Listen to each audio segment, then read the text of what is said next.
The railing catches her spine first. Then there is nothing beneath her feet. Sabrina does not scream. There is no time. 1 second she is standing on the balcony of the 14th floor penthouse, rain driving sideways into her face. And the next second she is falling. Her white maternity dress catches the wind like a flag. Her hands slam down over her stomach. She pulls her knees inward. She has 2 seconds before she hits the ground, and she uses both of them protecting the baby. She does not hit the ground. She hits something else. Metal crumples. Glass explodes outward. An alarm tears open the night. She bounces once, slides, and a pair of hands catches her before she rolls off the edge of the car hood she has landed on. Rain pours down her neck. She is alive. She does not understand why, but every nerve in her body is screaming that she is. "Don't move," a man's voice says directly above her. Calm. Certain. She knows that voice. She turns her head. Even through the blood at her temple and the rain blurring her vision, she sees him. Standing beside the destroyed hood of a black Bentley, his white shirt soaked through, his jaw tight, his eyes locked on her face. Liam Holt. Her billionaire ex. The man David told her was dead. Hi viewers. If someone ever lied to your face about a person you loved, drop a comment below and tell me what they told you and how long you believed it. 17 floors above them, a door opens. David's voice carries over the balcony edge, smooth and controlled even now. "Security, southeast exit, now." Liam does not look up. He looks at Sabrina. He looks at her hands pressed flat against her stomach. Something crosses his face. Fast, gone, replaced by pure focus. "Can you move your legs?" he says. She tries. They respond. "Then we have 90 seconds, he says. "Can you trust me one more time?" 4 years of silence. 4 years of David telling her Liam had died in a crash outside Geneva. 4 years of a marriage that had started to feel less like love and more like a locked room with no key. The baby kicks. Hard. Once. Sabrina grabs Liam's hand, and they run. What David had not counted on was who was parked directly below that balcony at 11:47 on a Thursday night. That was his first mistake. It would not be his last. But what Sabrina did not know yet, what she was about to discover, would shatter every memory she had of the last 4 years. They are in the second car before the first security guard reaches the lobby. Liam cuts through the service alley, headlights off, navigating the dark by memory. The ruined Bentley is left behind. Sabrina presses her hand against her temple. It comes away dark. "The baby is moving," she says. Her voice cracks on the last word. Liam's jaw tightens. He dials with one hand. "Marcus, Dr. Osi, private entrance, now, and bring the files." He hangs up. "What files?" Sabrina says. He glances over. 3 months ago, someone tried to access your trust fund." She goes completely still. "What trust fund?" "Your grandmother set it up before you were born. 31 years of interest." He pauses. "It is currently worth $18.3 million. Sabrina cannot speak. "David found out 4 months ago," Liam continues, voice flat. He filed a spousal access claim. It was denied. That triggered a secondary beneficiary notification. To me, through my grandfather's law firm." He looks at her once. "That is why I have been parked outside your building for 6 nights. I was trying to reach you without David knowing." The car turns onto a private road. A building with no signage rises ahead.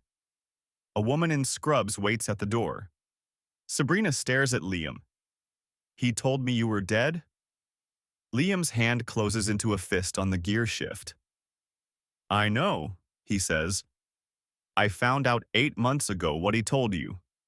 He opens his door. Let's make sure your baby is okay. Then I'll tell you everything. He did not say our baby, but the weight in those two words, your baby, sent something cold straight through her chest, something she was not ready to name. Not yet. Doctor, AOC does not waste time.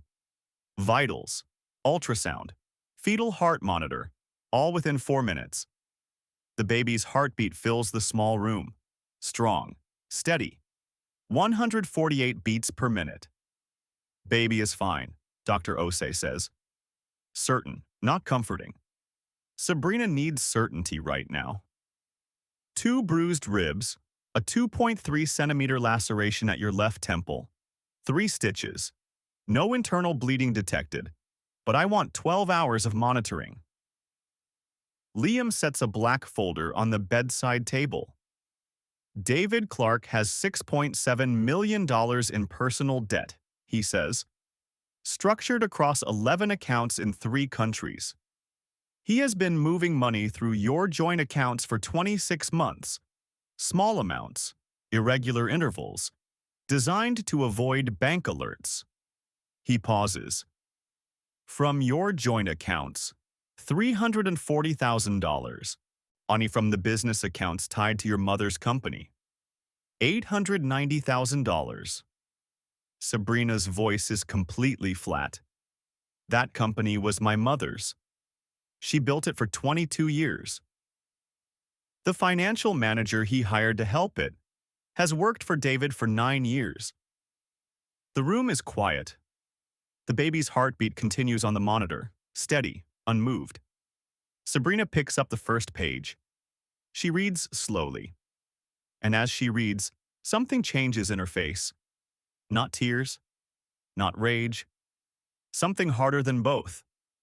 The precise moment a decision locks in permanent as bone. She sets the page down. Where is David right now? She says. He thinks you are dead, Liam says. He is at the penthouse, calling it an accident. Good, she says. And for the first time since she fell off that balcony, Sabrina stops thinking about fear. She starts thinking about strategy. About $18.3 million in a trust fund, about $1.23 million stolen across 26 months, about a $4.2 million life insurance policy that was never going to pay out. Because she was not going to be dead, she was going to be the one standing in that courtroom. By 3 a.m., they had a plan. Veronica Sands, Liam's attorney, arrived with a yellow legal pad and one instruction. Tell me everything. Don't skip anything. The smallest detail will matter. So Sabrina talked for 2 hours and 14 minutes. She talked about the life insurance forms she had signed without reading. She talked about the 3 business associates at David's dinner, his alibi witnesses. She talked about the second phone she had found in his jacket 6 months ago and believed the lie about. Veronica wrote everything without reacting. At 4:18 a.m., she set down her pen. We have a surviving victim. Financial fraud documentation across 26 months. A life insurance policy opened during pregnancy. A provable alibi gap. She paused. And security footage from the building across the street. Liam's team pulled it 2 hours ago. It captured the balcony. It captured David's hands on your back. Sabrina's hands were flat on the table, completely still. He has already made a statement to building security, Veronica continued. He told them he reached for you and missed. His attorney will move within 72 hours. They will try to access the insurance payout, and if they believe you are dead, they will also try to file a claim on the trust fund. So we let them move, Sabrina said. You want him to commit every lie to paper, Veronica said. I want him to write down every single word. Sabrina paused. Yeah, then I want to walk into that courtroom and hand the judge all of it. Veronica looked at Liam. Liam said nothing. He was watching Sabrina with the particular attention of someone witnessing something they had always known was possible. 72 hours, Veronica said. 72 hours. Sabrina had bruised ribs, 3 stitches, and a baby due in 6 weeks. Start the clock, she said. The woman who walked into Veronica's office on day 2 was not who Sabrina expected. Late 50s, silver hair, gray coat that cost more than most people's rent. She set a small silver drive on the table without sitting down. Her name was Catherine Clark, David's mother. This drive contains copies of every financial transfer David made from your accounts over the past 26 months, she said. He stored the records in a cloud account I pay for. He forgot I have administrator access. Sabrina stared at her. Why? He has done this before, Catherine said. Not this far. But the pattern. She pressed her lips together. I told myself last time it was the woman's fault. That she had provoked him. She paused. You are 34 weeks pregnant, and you fell from 14 floors. There is nothing you provoked. She moved to the door. Stopped. He has a second phone, she said. Number ends in 4471. Active for 14 months. You should know what is on it. Then she was gone. Veronica turned the drive over in her hand. That, she said quietly, changes everything.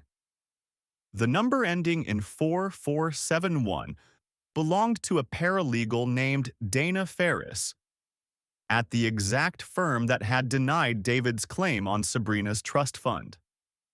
3 weeks after that denial, that firm had been broken into.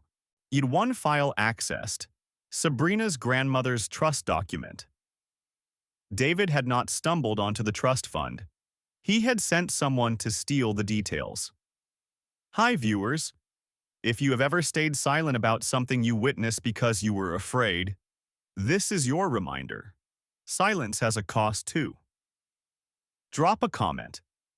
Has someone ever surprised you by telling the truth when you least expected it? When Veronica laid the full picture out across the conference table, it covered every inch. Financial transfers, the insurance policy, the break-in records, 14 months of contact between David and Dana, the security footage, the second phone's call log. Liam sat across from Sabrina and watched her read every single page. When she reached the last one, David's office search history, including accidental fall fatality rate 14 floors and double indemnity insurance payout timeline, she set it down. She looked at Liam. I want to know why you parked outside my building for 6 nights, she said. The trust notification would have taken 1 visit. He held her gaze. No, he said quietly. It would not. Detective Roy Chambers arrived at 8 a.m. on day 3 with a search warrant already signed. He had been building a file on David Clark for 14 months, connected to a former business partner who had been paid $800,000 to drop a complaint and sign an NDA. Chambers had never closed that file. What would you like me to call you? He asked Sabrina. 2 seconds. Sabrina Whitmore, she said. Her mother's maiden name, her grandmother's name. The name on the trust fund David had spent 11 months trying to steal, and they spent 4 hours going through everything. Chambers asked questions like a surgeon. Precise, direct, no hesitation. He did not tell her she was brave. He told her exactly what each piece of evidence meant in court and what they still needed. They needed the second phone, the physical device. He will not destroy it, Liam said. He does not know Dana Ferris has been identified. He thinks that phone is clean. Where does he keep it? Chambers asked. His gym bag, Sabrina said. Left side pocket. His security team never searches his personal bags. Chambers wrote it down. If the phone is there and the data matches, we have him. Not just for the fraud. He paused. Attempted murder of a pregnant woman. Mandatory minimum 22 years in this state. The baby kicked. Long, slow, deliberate. Sabrina breathed in, breathed out. Then let's get you what you need, she said. At 4:47 p.m. on day 3, David Clark was arrested in his office lobby. He was wearing a gray suit, tie straight, coffee in hand when Chambers walked through the door. He went completely quiet. Set the coffee cup on the reception desk with one precise movement. Looked at Chambers with the expression of a man rapidly recalculating. He asked for his attorney before they finished reading his rights. The gym bag was on his office chair. The second phone was in the left side pocket exactly where Sabrina said. The text messages between David and Dana Ferris included one sent at 11:22 p.m. the night of the fall, 25 minutes before Sabrina went off the balcony. It said, "Tonight." One word, premeditated, documented, devastating. Dana Ferris lasted 6 minutes in the interrogation room before she asked for a deal. She gave Chambers everything. The break-in, the documents, the $45,000 David had paid her. She also gave them something no one expected, an email chain between David and one of his 3 alibi witnesses, dated 3 weeks before the fall. The witness had written, "I'm not comfortable with this." David had responded in 2 calm sentences that ended 3 careers that afternoon. The DA filed charges by 6 p.m., attempted murder, financial fraud, conspiracy, evidence tampering. By 8 p.m., the story was on every platform in the city. But David did not spend that night in a cell. His attorney posted $2.1 million bail within 3 hours, paid from a holding company registered in the Cayman Islands that had been receiving transfers from Sabrina's mother's business accounts for 14 months. He had not just been stealing. He had been building an exit. Veronica froze the accounts by 7 a.m. the next morning. Court order already signed. But David Clark was out. And a man who had planned all of this that carefully was not going to stay quiet. The trial lasted 9 days. Sabrina sat in the front row every single day. Hands folded. Posture straight. She did not look away from David once. Not during testimony, not when his attorney argued, not on day 4, when David turned and looked at her with an expression arranged to look like remorse. She felt nothing, and that absence of feeling was the most powerful thing she had ever experienced. She was 36 weeks pregnant when the trial started. On day 7, at 4:42 in the morning, she gave birth in the hospital 3 blocks from the courthouse. A girl, 7 pounds, 2 ounces, dark hair, hands that curled into small, fierce fists the moment she was placed on Sabrina's chest. Sabrina named her Nora. She was back in the courtroom on day 8. On day 9, the jury returned in 4 hours. Guilty. All counts. The courtroom did not erupt.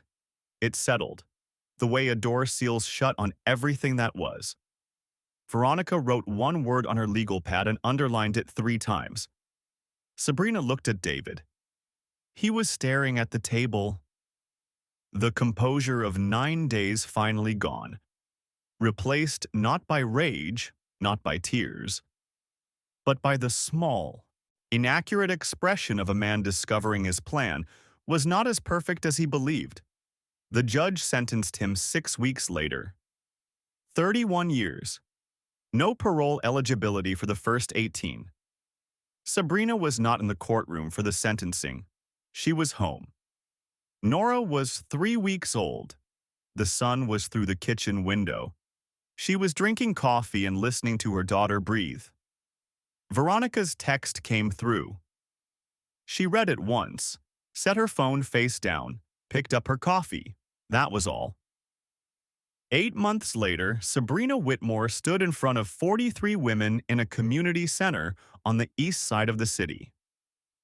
She had used $340,000 from the recovered trust fund, the exact amount David had stolen from their joint accounts, to set up an emergency housing fund for women leaving controlled situations.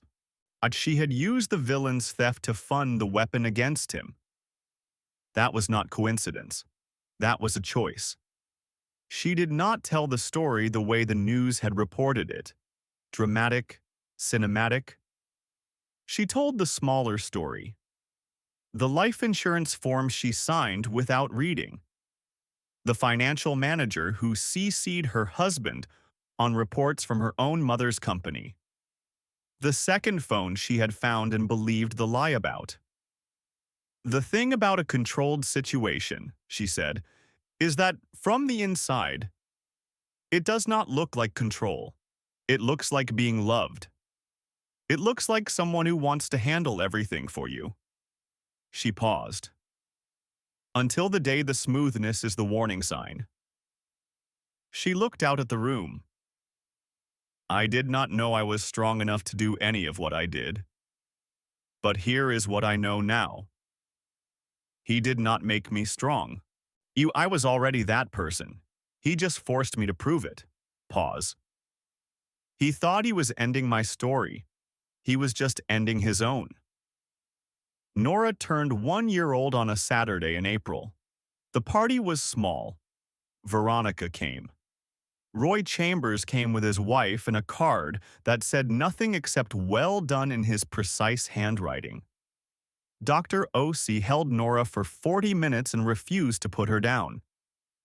Catherine Clark sat slightly apart from the others, the way of someone who knows she has not yet fully earned her place at the table, but is committed to the work of earning it.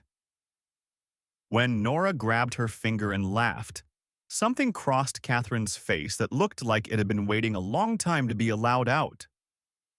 Sabrina watched from across the room. She did not feel warmth for Catherine yet, or she felt something more measured. A recognition that people are capable of more than their worst moments, and that the decision to extend that recognition was hers alone to make. On her terms, in her own time. Liam arrived late. He brought a small wooden box with a handwritten note inside. Sabrina read it after the guests left. Nora asleep, the house quiet in the particular way of a Saturday evening well spent. For Nora, to open when she is old enough to understand that her mother was the bravest person in the room before she ever knew she was. Sabrina stood in the kitchen for a long time. David Clark entered Ridgemont Correctional that same November, processed and cataloged. Gray suit, straight tie, primary phone logged in a plastic bin. 18 years before parole eligibility, his holding company accounts seized. His Cayman Islands funds under international recovery proceedings. His alibi witnesses facing their own charges. Sabrina's mother's company posted its first profit in 3 years under new management. The $18.7 million trust fund sat untouched. A foundation. A floor beneath her feet that no one could move. She did not think about David every day. By the time Nora turned 1, she sometimes went 5 days without thinking about him at all. That was the real victory. Not the sentence, not the money, not even the 43 women. The real victory was a Saturday morning. Nora on her hip, pointing at a bird on the window ledge with one small determined finger. The beginning of language. The first reaching toward the world. David thought he was throwing away a problem. He threw her straight into the rest of her life. Sabrina Whitmore kissed her daughter on the top of her head, poured a second cup of coffee, picked up her phone, not to check, not to fear, but because there was work to do and she was the one to do it. She was not what happened to her. She was what she chose to become after. If Sabrina's story moved something in you, share it. Not for us. For the woman in your life who needs to see that survival is not the end of the story. It is the beginning of the real one. Drop a comment and tell me, what is one thing you chose to become after your hardest moment? Your words might be exactly what someone else needs today. Subscribe, not because we ask you to, but because you deserve stories that remind you what you are actually made of. You are not what happened to you. You are what you choose to become after.